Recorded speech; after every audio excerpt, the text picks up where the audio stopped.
We need to get that up on the Twitter.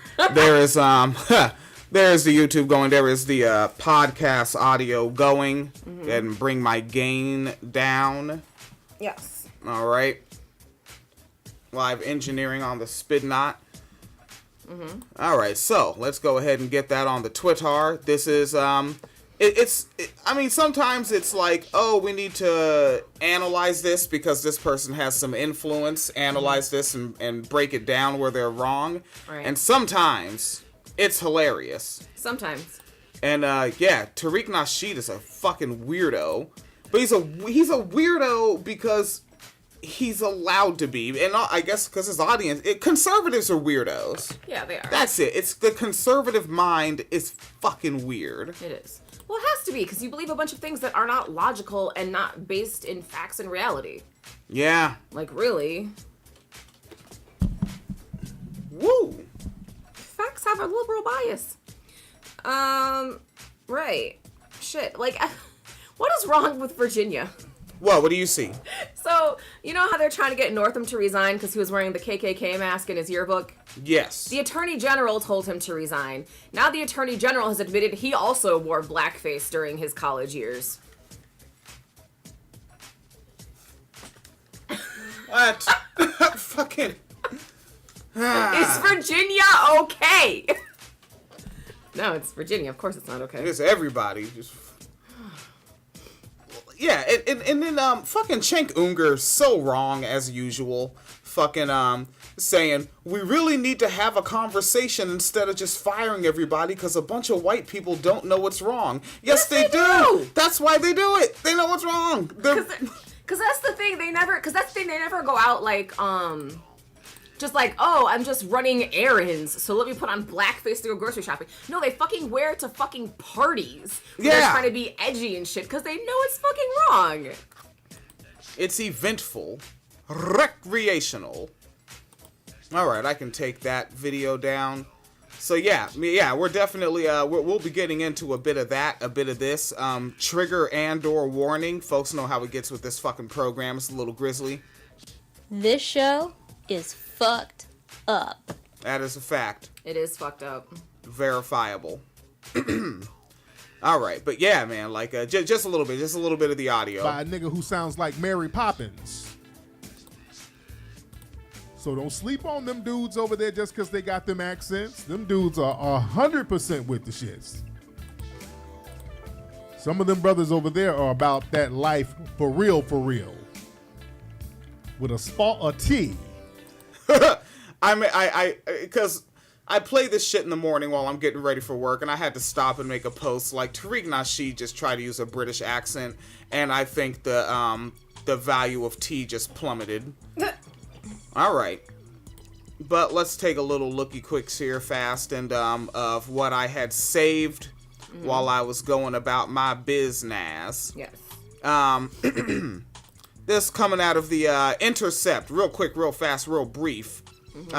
Georgia Democrat Stacey Abrams approved GOP's gerrymandering effort. Lawmakers claim in court, where you ought not perjure yourself. Wait, she supported gerrymandering? Hell yeah. Approved. See way.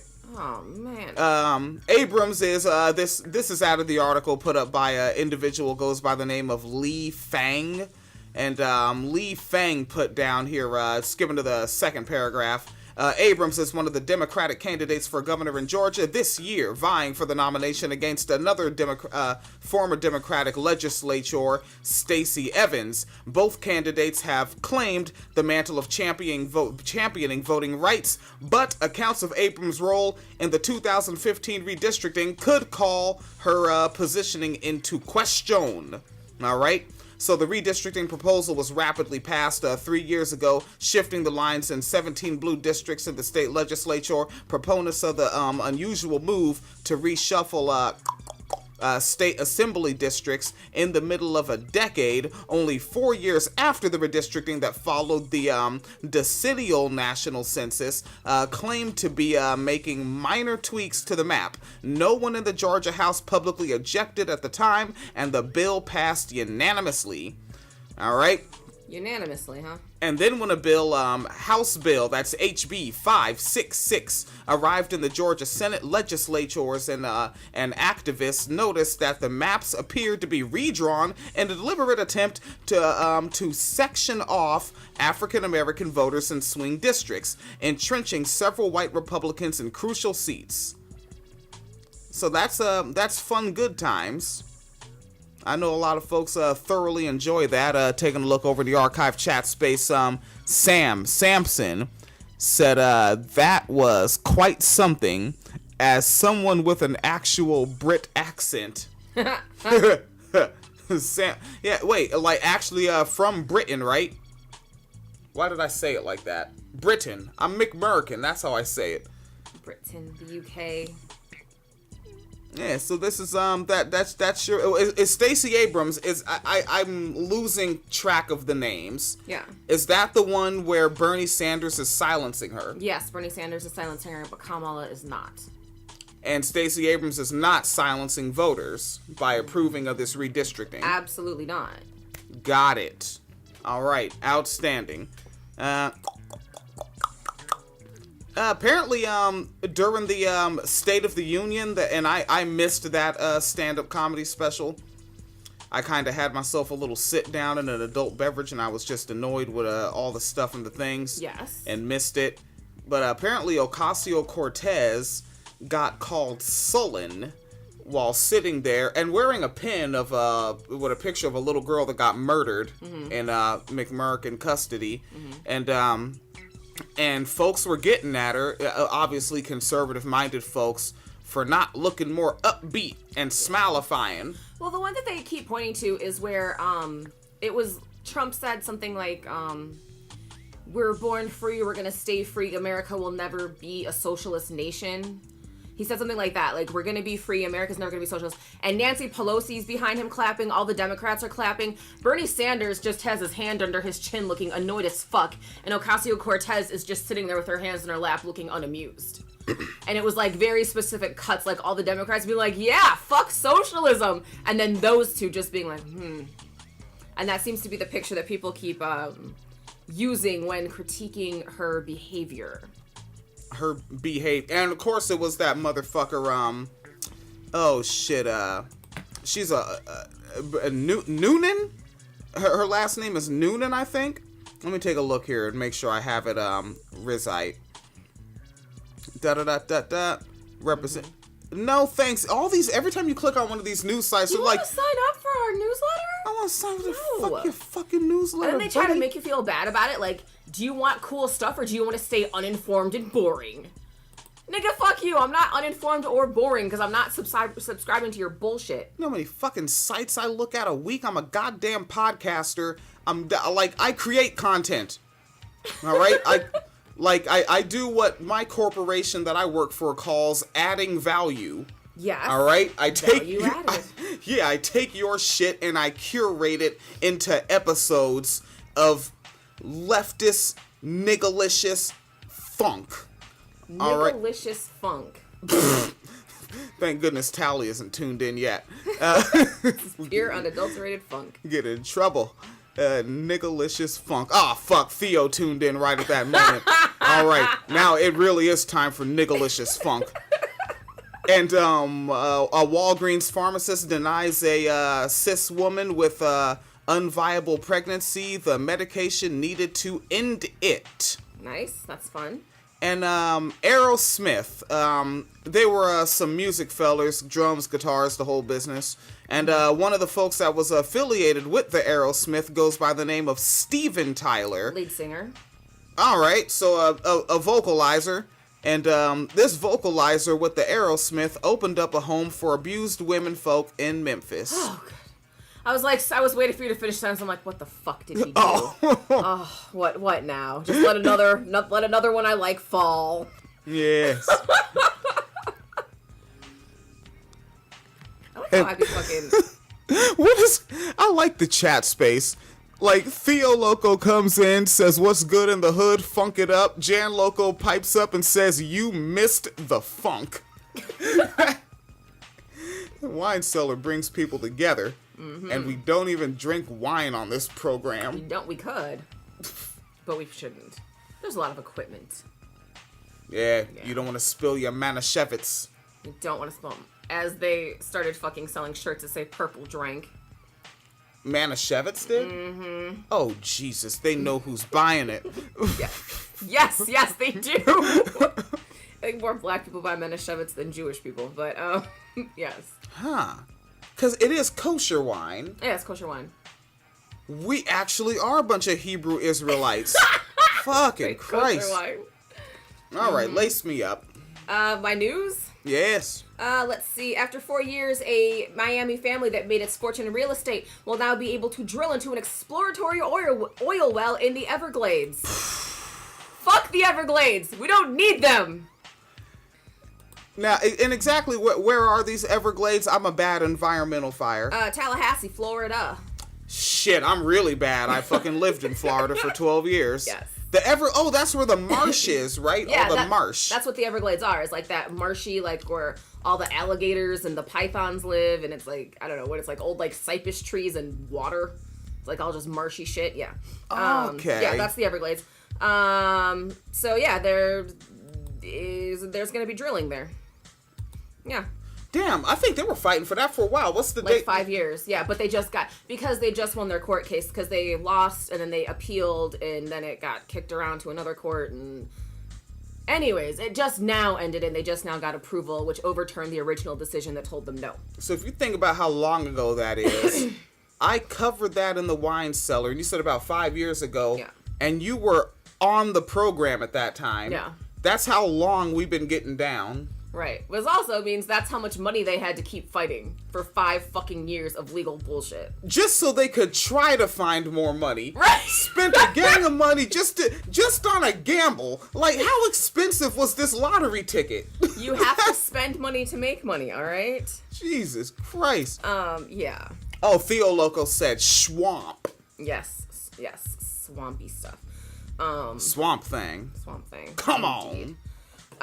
Pope Francis has admitted that clerics have sexually abused nuns, and in one case kept nuns as sex slaves. He had to admit that. He did. We know, nigga. He said the church is attempting to address the problem, but that attempting to address it was, quote, still going on. Whatever the fuck that means. Still, so, like, it's literally, like, as he's saying these words, it's going on? I think so. Don't they read from the Bible? Be like Jesus, go whoop their ass. No. What the fuck? Run over him in your bulletproof car. Which is a Mercedes, isn't it? I don't know what it is. Yeah, the Pope Mobile's fancy. Jan Loco said, the Department of Interior, selling off our national parks for oil.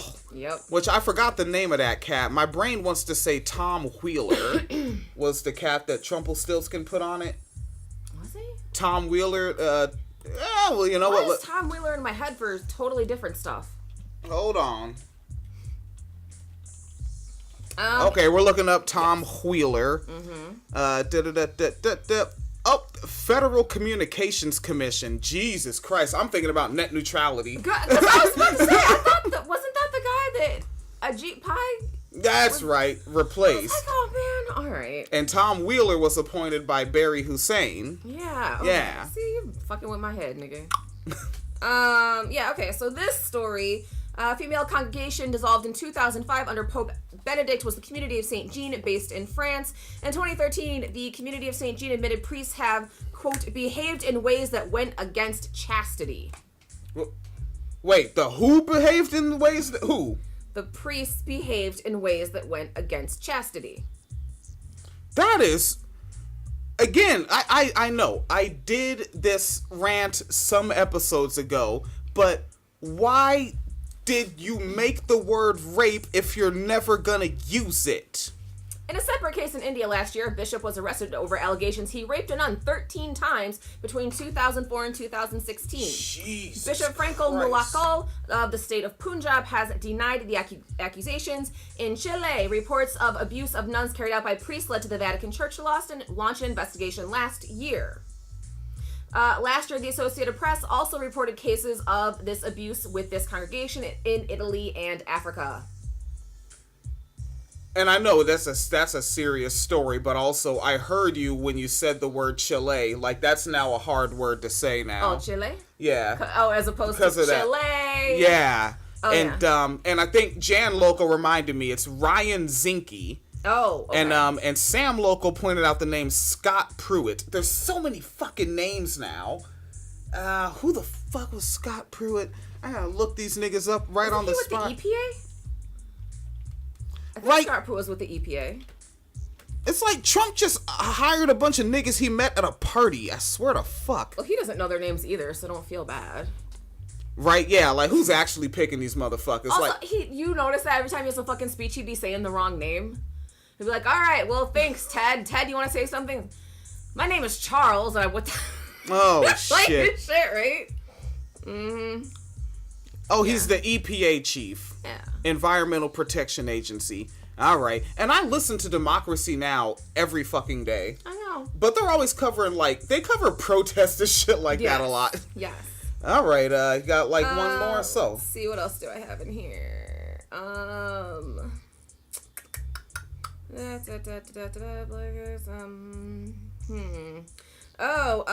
That girl who basically hounded her boyfriend to commit suicide lost her appeal, so she has to serve her sentence. Was that in Australia? No, that also happened in Australia, but this was in New England. Okay. Yeah. Lost her appeal. And then I guess the last one would be the LAPD says a man wearing department issue only LAPD gear yelling white power at a Black Lives protest is not actually affiliated with the LAPD. Oh, no. No. What's his name then? Huh? What's his name? Hasn't been released. Well, say his name. Shit. And just for the sake of levity, that kid that Trump brought to the State of the Union, because his last name is Trump and he's being bullied, fell asleep during the State of the Union. Holy fuck. This shit is an absolute goddamn cartoon. Like, I swear to fuck, like, with the Barry Hussein shit, I could be like, this is why I think that this was wrong in this piece of legislation. If you look at this detail when you actually read it, there's some trouble there. But the Trump thing, it's just like it's like a bounce house full of meth. You know, like... bounce house full of meth? Yeah, like turned over sideways. Like, it's fucking ridiculous, man. Yeah, it really is kind of like in the Who Framed Roger Rabbit movie when you drive into Toontown from fucking live action world. Happening. Holy shit. Like, I can't cover this. I know. I'm just going to talk about sex workers' rights and trans lives. Like, that's most of what I've been doing since this started. Of which, we have to cover Andrew Evans. Andrew Evans. Who is a guy who was convicted of killing a sex worker, sentenced to life in prison, had his sentence reduced, is out, and is now a motivational speaker giving speeches to teachers. Jesus fucking Christ.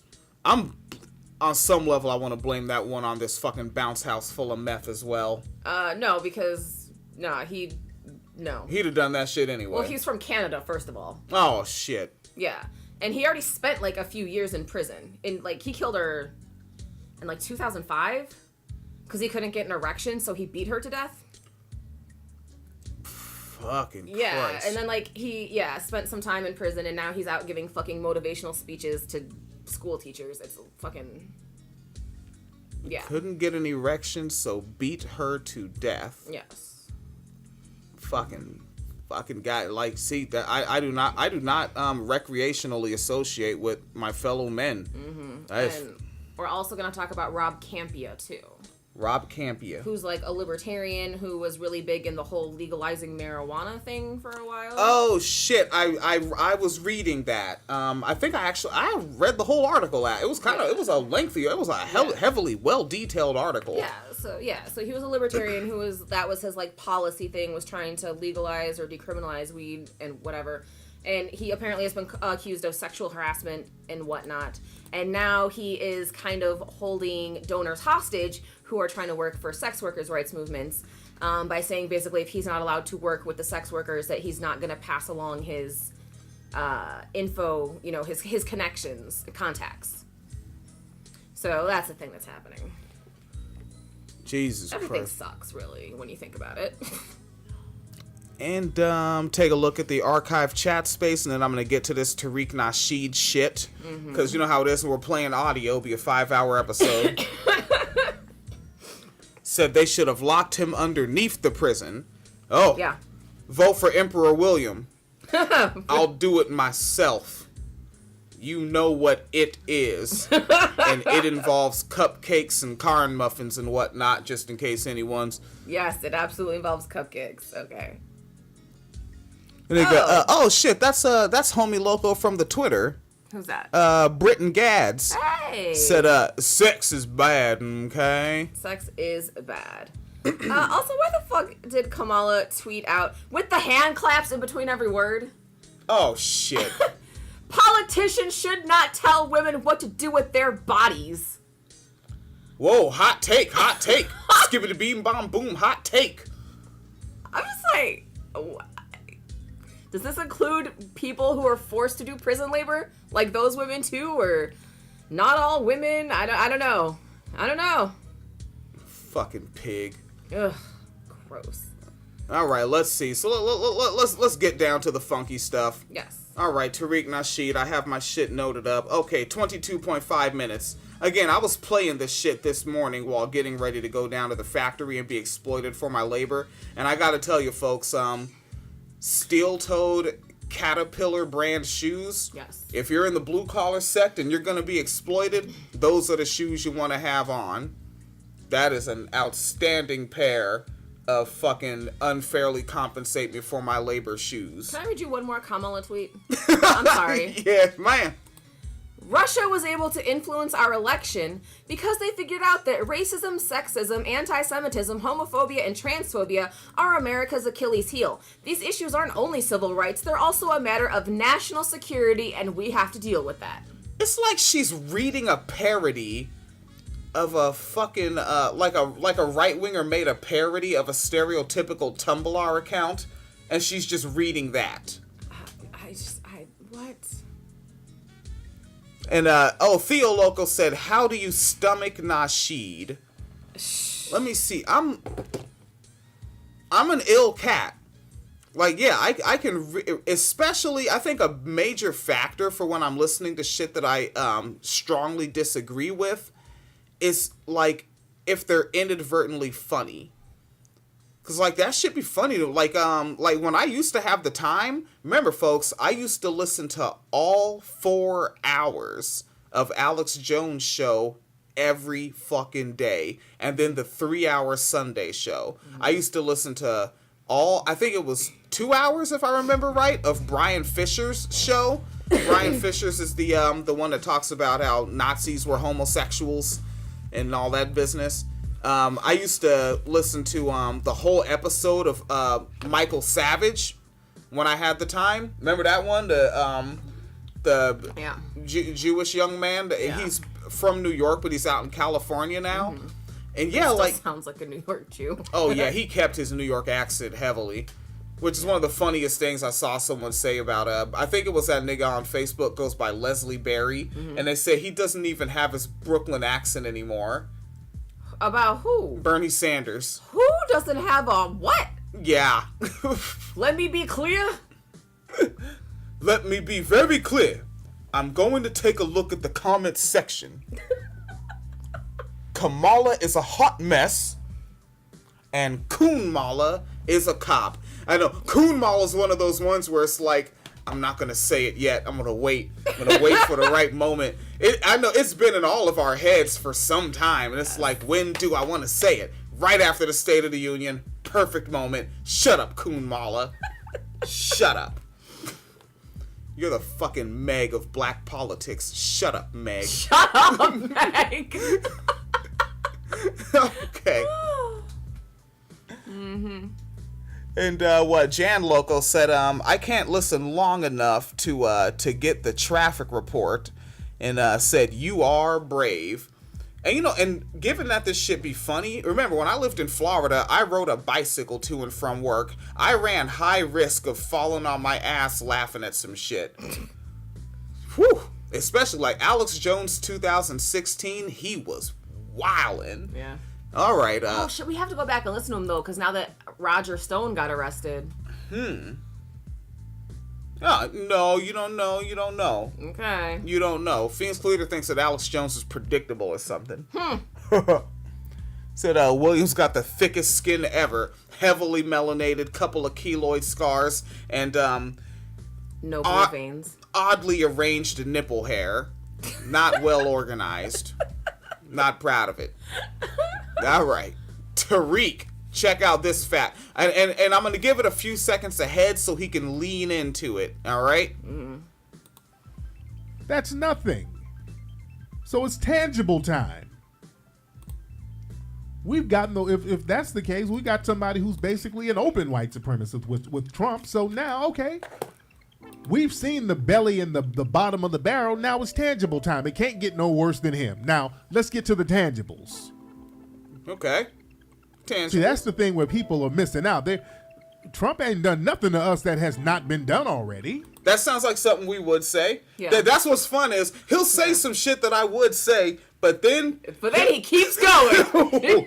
Keeps going, and it takes a turn. It's that joke that'll never get old. How do you win a debate with a libertarian? Let him keep talking. There are less people killed under Trump in the black community than under Obama. Under Obama, do y'all understand? More black people were legally executed by race soldiers under Obama than any other time in the history of this country. Bam! I don't know if you folks knew that. That police have killed less of us in 2 years than they did in 8 years? Whoa.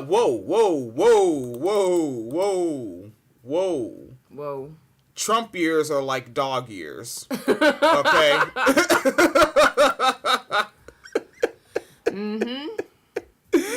All right. So yeah, but then also so did they change the definition of race soldier, or is it still meant to be cops? Man, when it first started, when particularly Gus the Renegade Negro, on a program called The Cows, an acronym for Context of White Supremacy, him and Tariq Nasheed mostly, they were using it for cops.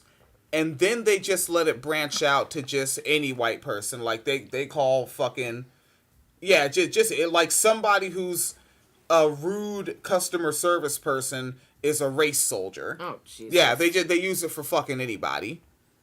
Mm-hmm. The nigga said, Theo Loco in the archive chat space said, Tariq is a liar, propagandist. I want to punch him in the mouth. Same, to be honest. You can get your chance, because Tariq Nasheed said that he will fight anybody but Michael Jai White.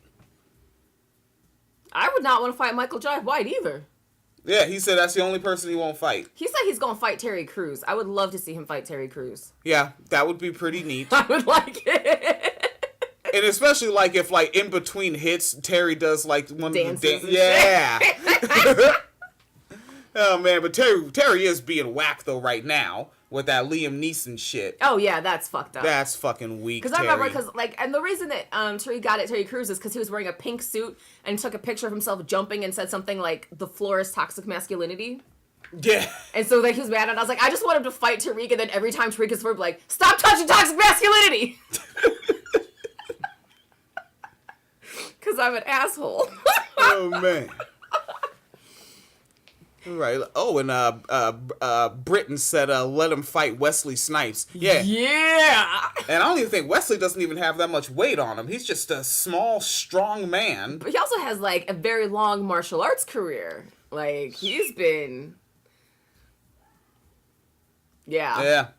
Fight Blade. Please fight Blade. I would love to see it. And he should do it in the movie costume. Go fight Nino Brown. This Fallon Loco, Fallon Matthew, FallonKitty.com said, I want to see Tariq fight Terrence Howard. Is that aggressively light-skinned man? Yes. Was he a scrapper? I don't know. I don't know that about him. I mean, he's one of them, like, goofy southern niggas. I know that. I'd love to hear the shit-talking like leading up to it.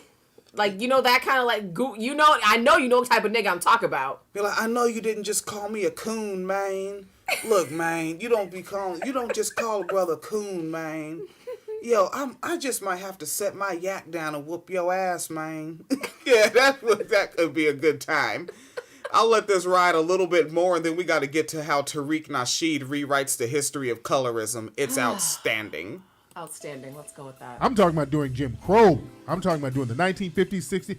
Black folks. Yeah. More people murdered under Obama than under Jim Crow, which started when? Without the name. No, Jim Crow started in like fucking 1868, first of all. So more black people between 1868 and like 1968, roughly, died than in... I'm sorry, less people died between 1868 and 1968 than died during 8 years of Obama. Yeah. Okay. That's why there's so few black people. I can't find them anywhere. I cannot find them anywhere. I'm just, where's the Negroes? And I mean, and then also, too, if we're doing race soldier, it just basically means any white person. So that means not only cops, not only KKK members, not only other white supremacist members. That also means, like, negligent doctors. That means negligent social workers. That means everybody who's died as a result of, like contaminated water and air and soil.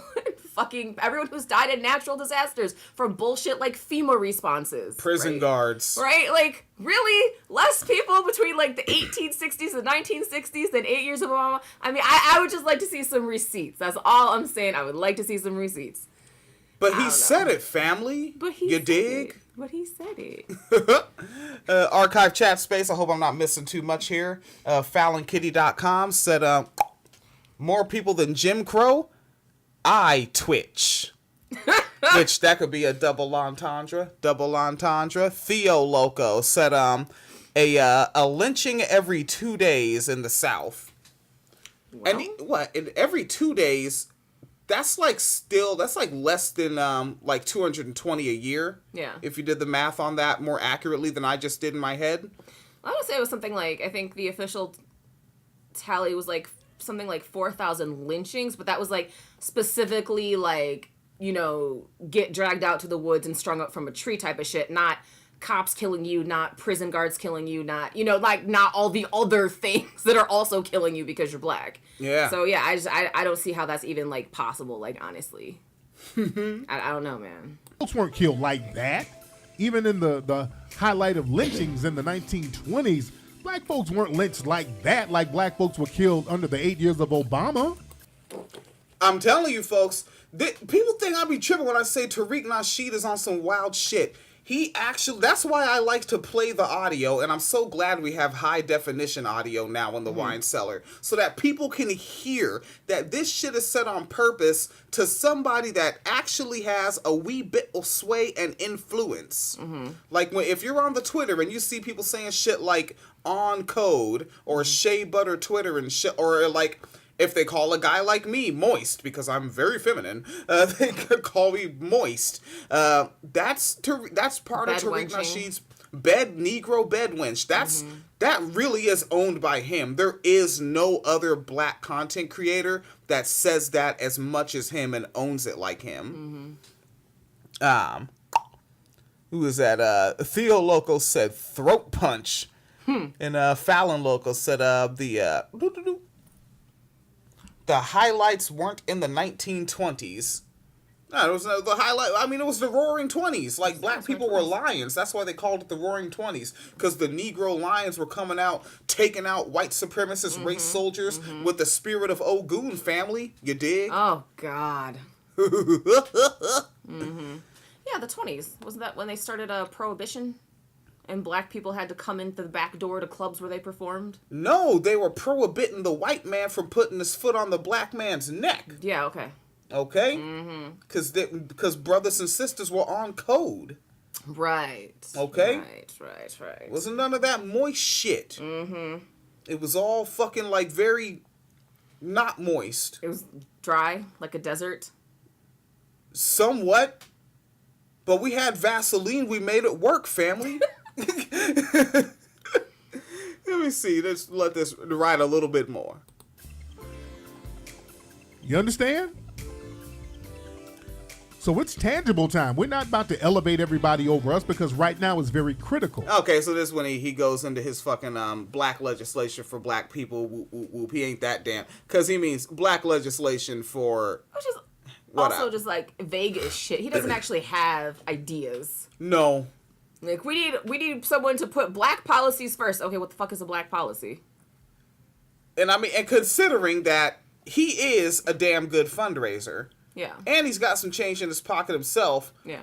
Why isn't he getting people to put money up to put candidates forward? Like him, Jason Black, Umar Johnson could jump back in it.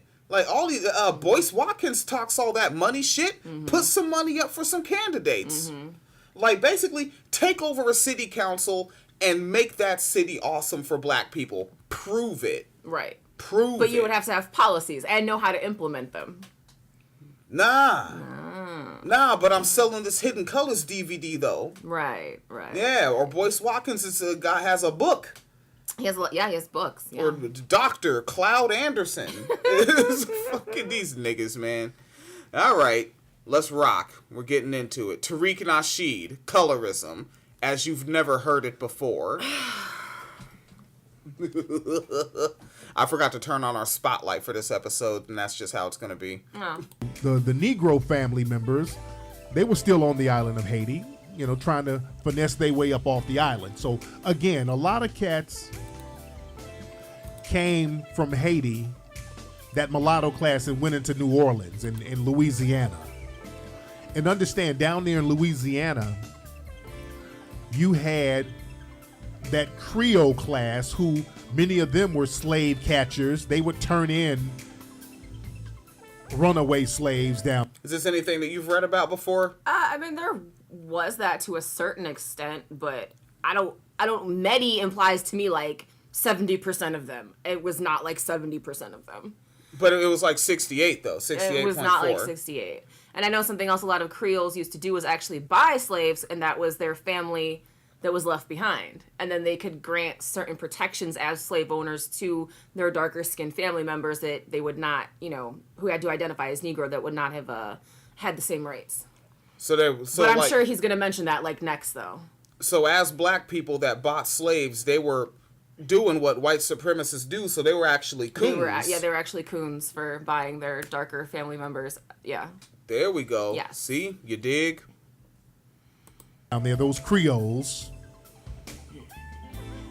Yeah, those Creoles are something else. A lot of them were on the coon train, but a lot of them would get paid. Well, one of us was right. And I'm not going to... I know I said I listened to this morning, but remember, I played it this morning, and then I worked a really hard shift. So it's not like I remembered the shit, because I was running around busting my ass trying to make sure people had their precious Although, fucking to be Cheerios. fair, if it's Tariq Nasheed and you don't know where it's going, moist, coon, or bedwench is a pretty fucking good guess. Paid to turn in runaway slaves, and they had little things like the Blue Vein Society down there. All right, so we did a little reading about this, and we should let Tariq rock first. Okay, yeah. Let's let him rock. So the Blue Vein Society. Yes. Here we go. The Blue Vein Society, and they had these little Blue Vein Societies all over the place where if you were a black person whose skin was light enough where they could see your veins, that was like a badge of honor. Some of y'all look up the Blue Vein Society. That was these Negro. He told us to look it up. So I looked it up. All right. So the Blue Vein Society. Oh no. Actually, from what I can gather, is a fictional group that was written about in a book. Okay, the book is called The Wife of His Youth. All right, and it is about a mulatto man, light skin, who's supposed to marry a mulatto woman, but ends up with a dark-skinned black woman and the societal implications. And it was basically meant to be a book for black people about black people and talk about colorism. However, I cannot actually find an actual real-life group called the Blue Veins, the Blue Vein Society. So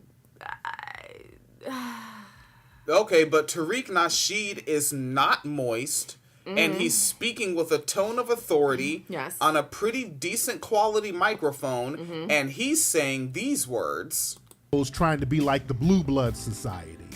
The Blue Bloods were the upper echelon white people. So the Negroes said, okay, we're going to mimic that, and we're going to be the Blue Vein Society, where you can see our veins. It's some real... Folks, and remember, the Blue Bloods were in, like, the areas that we would now call, what? Maine, Connecticut, Yes. New York. New Englanders, yes. This fictional account of the Blue Vein Society is in the dirty, dirty South. But they were like, these inbreeds, which is why John Kerry's face looks like that. We want to be like them. I know, right? He looks like the fucking Mactonite Moon Man from McDonald's. Like John Kerry. Man. Yo, he got a sideways ass face, nigga. His face got a gangster lean, and you know it, nigga. That shit look like a fucking melted martini glass. Get out of my face. Blue Vein Society. What else? Oh, I thought you had more game, family. No, but see, that's the thing, though, is if you look up Blue Vein Society, what always ends up coming up is the paper bag test.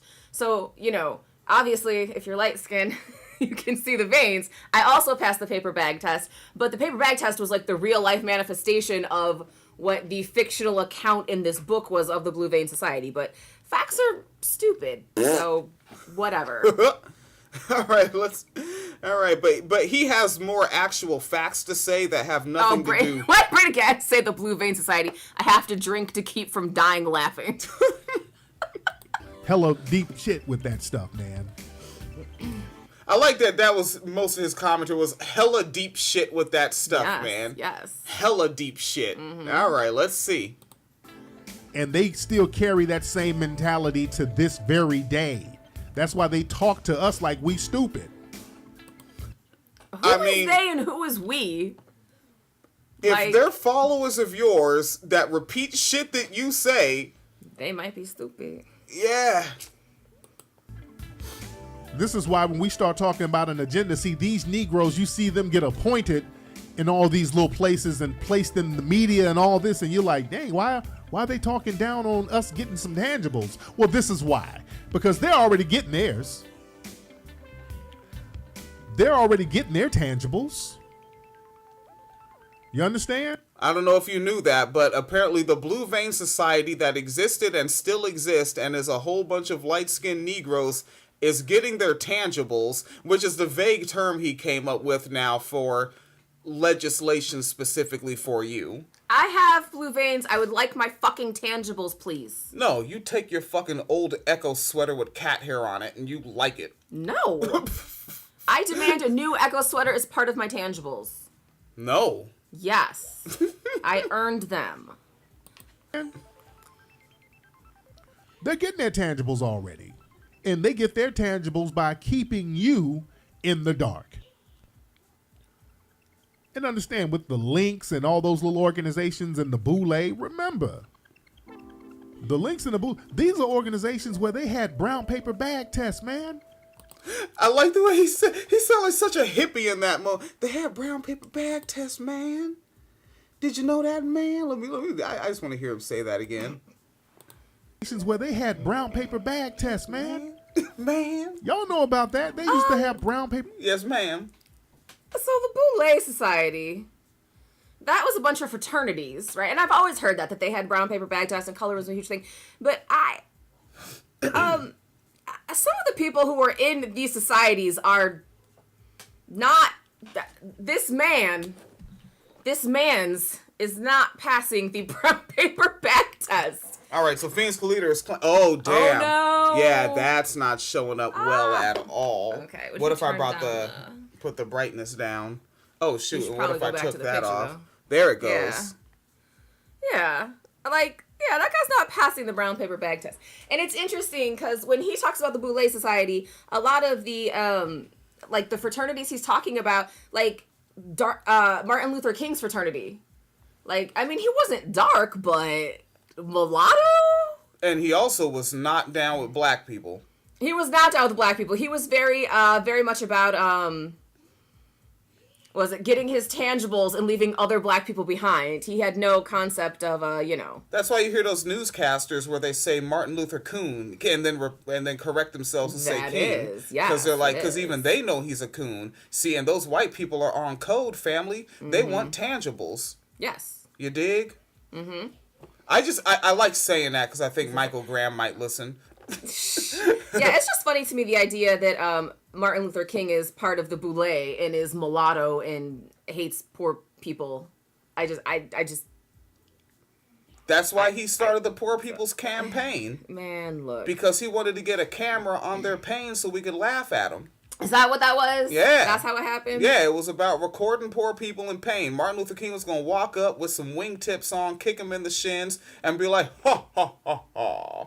And that's how he laughed. That's how he laughed? Like a white villain? Oh, because he's Boule. That's right. See? That's Fuck right. Martin Luther Coon. Mm-hmm. Come on. This is a good Black History Month right here. Come on. Paper bag tests in these little organizations. If you were too dark, they wouldn't let you in. The infamous. Now keep in mind, this is the history of colorism. So he's going to bring it up into the 19th century from here. Mm-hmm. This brown paper bag test. They were hell on that brown paper bag test. Oh. The links and the you see that you're looking at the chat space. I see Theo said, but Neely Fuller went to an all-white school. Yeah, that's where he studied. That's why he knows so much about white people. Okay. Because he was on code, family. Mm-hmm. Jesus Christ. I actually can't make a joke for that one. I got nothing. Boule and the Jack and Jill, they were real big on that. Until really the 80s. They kind of fizzled that out in the 80s. The movie School Days by Spike Lee, that really put a lot of light on that. After School Days, that kind of brought that thing to the forefront and yeah. That was a satire. No, it wasn't. Oh, no, that was all fact. And it's also where you'll just be sitting there watching a movie, and you're like, all right, they're good, they're having a little scene there. Oh, all right, Lawrence Fishburne's penis, outstanding. Let's all, Lawrence Fishburne's full nude in that one. Oh. Yeah, they just is hanging on out there. Everyone's having a good time. Okay. And it's like, and I think maybe they only got like a R rating. Really? Yeah. Yeah. And let's see here. All right, so he's gonna break down more game, family. Sure. Shamed a lot of people, and then they kind of started to let the darkies in. But look at the movie School Days by Spike Lee, 1988, I think. All right, so keep in mind, so not until the 80s, when Spike Lee's movie School Days came out, that was when dark black people got into fraternities and sororities. Okay. All right? Okay. That's fact-based reality. Right. That's a truth-based initiative. It's something. You're trying to find your link where it's debunked, aren't you? Oh, yeah, fuck yeah. That's all I do is he talks and he's like, can I find a link for this? Can I find a link for that? Very good movie. They showed how the light-skinned and dark-skinned sororities, how they would, that colorism thing that was playing out. Yeah, that Eastern Star, a.k.a. Jack and Jill thing, those a.k.a. I think it was a more interesting way to just look at colorism where it's, I want to use the word subtle, but I don't. So I'll just say, just look at all 4 Kid and Play movies. They work the colorism in those movies. Like we're fucking House Party 1, obviously Kid and Play, light and dark, and Kid is the one who fucking has his father and he's getting bullied. He's not a bully. Right. Play is the one running out there trying to get the girls, man, and then who's the easy girl to get that everyone always gets with? The dark-skinned one. Who's the one that has the fucking parents in the nice fat crib and like I think one of them's in the medical field. That's the light-skinned one, which I think she went on to, is that Tisha Campbell's her name? Yeah. Yeah, that's Tisha Campbell. Yeah, man. So the Kid and Play movies, and of course the fucking class act, Blade Brown and Duck and Penderhughes, and then the 2 love interests in that one. Right. Yeah, like it's fucking that's an interesting look at colorism. It's just the way they drew those characters. All right. Which is also interesting to me too, because like all his like Tariq talking about all this, like, well, that woman has stud energy. I don't really hear him say that about, like, light-skinned girls. Huh, I never thought of that. You know what? I don't know who all these celebrities are either. Yeah, I don't really... A lot of stud energy. Yeah, I don't see him saying that about a lot of light-skinned girls. So, just whatever. Which that's probably because they look like his wife. Oh. And she can't be a stud. A's were real big on that brown paper bag thing. I remember when I was a kid, all the AKAs were light skinned. Now, keep in mind, we didn't cover this because we didn't see.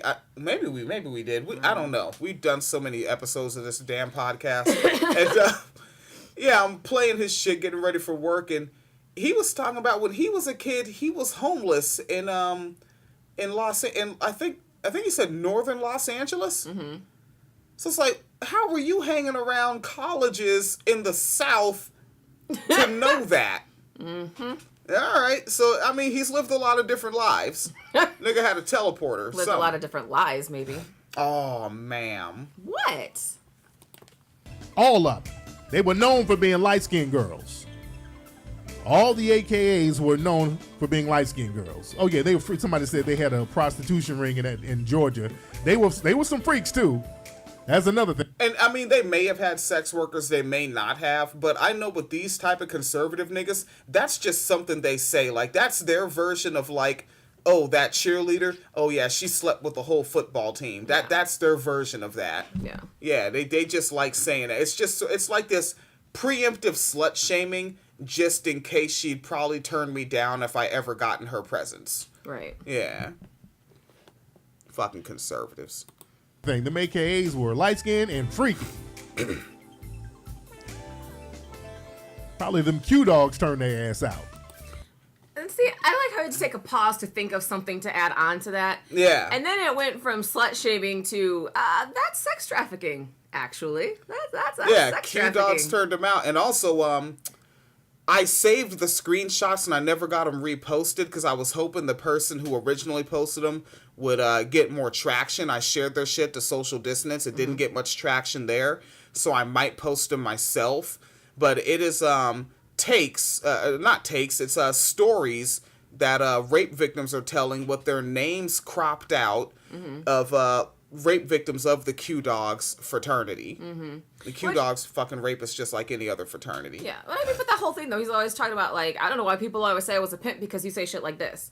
You talk about they got turned out into a prostitution ring because they were freaky. When you get turned out into a prostitution ring, it's not because you are a freak, okay? Shit, he was blatant on the one where the black girl went on Maury and said she hates black people. And then he was talking about her mother and how she was dating a white man and then left him. Some hoes need pimps. He didn't say some. He just said hoes need pimps. In general. That's and we're quoting him verbatim. Hoes need pimps. All right? Which I strongly prefer. Like, if you're gonna call women hoes, at least be like that rap song we played that the Christian mother was reading. Hoes need abortions, all right? That's much better, all right? Fucking hoes need choice. All choice for all the hoes. Hey, damn. Thank good Tally Loco's not tuned in. Here's another T-shirt. All right, I think we could kill it off there. Yeah, and you know what? Theo Loco killed it well to fuck Tariq. Oh, what, you got some heat? Oh, because I thought you were going to do to the Brown Fellowship part. Oh, shit, okay. You know what? Phoenix Collider has declared more Tariq for everybody. Why? What? What in the anti-populism? In the context of a binary, Empress. But the thing is, that whole mulatto buffer class black secret society thing, that's, that I don't know if you knew that, but there is a mulatto buffer class black secret society. These are all words that he said in that order. Mulatto buffer class black secret society. And this is why the first time I heard this nigga in 2015, I said, wow, I found the black Alex Jones. Niggas is mad at you in the comment section. Thanks, Phoenix. It's just saying. I just had another factoid. That was all. Off with her freckles. Good luck with that. I have a lot of fucking freckles. And you got more when you got pregnant. I did, yeah. That's interesting science. Yeah. All right, what's the game? Oh. Let him rock. Yeah. All right. Phoenix Leader said let him rock. Happened a lot on the islands, and it happened here too. You had some of that here too. That's how the boule and all that got started. It goes all the way back. I traced a lot of it back to the Denmark VC planned rebellion. There was a group called the Brown Fellowship Society out there in South Carolina, and they were the children of the white slave owners. So these were free Negroes who didn't want to be associated with black. They could not be associated with white, so they called themselves the Brown Fellowship Society. And they were the family of the slave masters, and they were some of the people who helped thwart the Denmark VC revolution, where they were going to kill all the white supremacists and just kind of take over. It was those Negroes. Okay, we heard him say, you realize what he just said. He said that some black people were coons that sided with white people, and they stopped other black people from having a takeover of a place called Denmark and kill all the white supremacists. But we can't even find a Denmark in McMurica. And I don't know if in the early 1900s there were a bunch of black people that were about to kill all the white supremacists in Scandinavia. No. He's talking about some shit in South Carolina, but it's a person, not a place. But the way he talks about it, it sounds like a place. Oh. So he's goofy. Anyways, the Brown Fellowship Society, they did identify as brown. I have no evidence that they were free because they were children of white slave masters, which is weird because when you're born, you're still a slave. So I'm not sure how being mulatto saved them in that aspect. But, no, these were people who were brown. They were free, and they did identify as mulattoes because at the time, there were 3 distinct races in the area, white, mulatto, and black, and mulattoes had more rights than black people. But the reason that they went with mulatto is so that they could literally do activism in the black community. Because at the time, white churches weren't allowing black people to be buried there. They weren't providing care, like if your husband died, and you needed assistance, especially if you were free, if your kids were orphans. The white churches weren't doing that, so they literally created a thing called the Brown Fellowship Society with the motto of charity and benevolence, and it was founded to give those things to black people. And also, it was non-religious. Fun fact. They weren't even allowed to discuss religion. But the point being, that was what they did, and they went around helping poor people, helping slaves, and helping free black people. But yeah, let's pretend that they were sellouts. What is this comment? He was a freed black that tried to set up VC? Yeah. Yeah, it wasn't by the Brown Fellowship Society. Like, what the fuck, man? No, yeah, it was. History's stupid. Tariq Nasheed has said himself, again, these are sentences that he has said that stick out in my head because of all the other sentences around them. Mm-hmm. I am a historian. And it's like, no, you're not. Mm-hmm. Like, you are a fucking carnival barker. Right. Yeah. More info? Yeah. Oh, no, just that the Denmark VC, I don't know how to say his name, was deeply affiliated with the church. So it's interesting to note that the Brown Society was specifically anti-religious, while his work was specifically with black Christians. So I'm just saying. Just interesting. But yeah, so they weren't quite the coons that they're being made out to be here. Jesus. All right, and I get, you know what? I don't know. When we put this up on YouTube, leave comments open. Oh, God, yeah, fine. Leave comments open. Sure. All right. Yeah, I'm fine. All right, we're going to leave comments open when we put this up on YouTube, and it might be worth a chuckle or 3. The comments will be fun. They're just doing this for clout. This is the most views they've ever had. Someone who makes absolutely no yeah, it's like of their own. Dear friend, like this is we just started the YouTube. We're podcasters. You don't want to see our download record. Fun fact about Vesey. What did Tariq say? It was the Brown Society that sold his ass out. Yeah. No, it was actually 2 slaves named Joe LaRoche and George Wilson. Nah.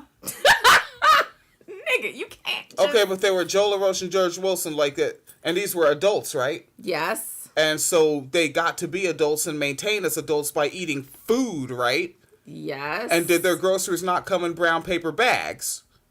Brown paper bag society. Blam. I don't Blam. think they had brown paper bags back then. No. Yeah? Wait, what were they? The what society? The Brown Fellowship Society. Brown Fellowship. Oh, so Yes. did they not have friends that they associated with and had a good time? Yes, they probably did. Oh, so they were fellowshipping. Does that mean something? Yes. Really? What does it mean? It means they were fellowshipping. And were they not social? Society. Bam. These are the Anyways, facts. 2 slaves were the first ones to narc on Vesey, however you say his name. George Wilson and George LaRoche. So, yeah, it was not the Brown Fellowship Society. Yes, it was. It wasn't, though. But it was. But it was. It was probably the least that I've read, because the comments were coming in swift. Yeah, I'm going to look at them, though. This is dope stuff. What? Why is Britain telling me to stop? Why? Those are fucking ridiculous. And also, we hit our hour. Oh, We're shit. good. Yeah, we're good at this All right. timing. Like, it is in us. All right. And I'm going to eat a food, Yes. rest a bit, Yes. and get up and go. I'm not certified to use the boom lift at work. So I need to get certified on that, but I am going to use the Skyjack tomorrow and get funky in the factory. And then I'm going to get really dirty, and then Phoenix Leader's going to see me and say, "Why the fuck are you so dirty?" I'm going to be like, "I don't know." And then she's going to throw some crackers at me Why would I throw crackers at you? with cheese. Why would I throw cheese at you? That's a waste of cheese. Because you're racist and you're into wrestling. So you're going to be picking up crackers and throwing them at me, you racist wrestler. Go say that on the Twitter. Phoenix Kalita is a racist wrestler that throws crackers at people. Cracker thrower. You're just jealous that I am part of the super secret, totally well-funded Blue Vein Society that exists Oh my throughout God. America, and you aren't allowed in, and that's the whole thing. What was it? Mulatto Buffer Class Secret Society? Yeah, I fucking am. So I am, actually. You're just jealous that you don't have blue veins. Like, I'm telling you, like, you realize, I wish that I was doing this when Imani Gandhi and Elon James White were really working the term Bernie bro on their podcast, because people could see them on the Twitter, and they're goofy on the Twitter, and they got shit you could screenshot and talk about. But, like, when you hear the audio, you can really feel the disingenuous huckster asshole that the person is. So yeah, I think opportunity was definitely missed in 2015. Yeah. Well, she's still podcasting, right? I don't. Maybe she's doing some shit with Aaron Rand Freeman. Maybe. Yeah. So yeah, I'm sure they'll be doing stuff during the election if she's still podcasting, because she Or- will not be able to help herself. Yeah, or now. Yeah. All right, let's go ahead and kill it off, man. WineCellarMedia.com, folks. PayPal.me/Phoenix and William is where the tip jar is, and Patreon.com/WineCellarMedia Fund is where you can sign up and make it like a tax. And right now, we do have a whole fully produced episode from Monday that is up there, and it's Patreon only now. Saturday morning, it will be available, and I'm slowly releasing clips from it throughout the week. So then Saturday morning, the whole thing is there, and I just hope folks would check out the fully produced episode. I really do sit down and spend a couple hours working on it, making it real crispy, and I hope it's a really dope audio experience. Like, throw it in your headphones and bang to the wine cellar. Yes. Right on, right-ho. Please be as safe as possible wherever you are.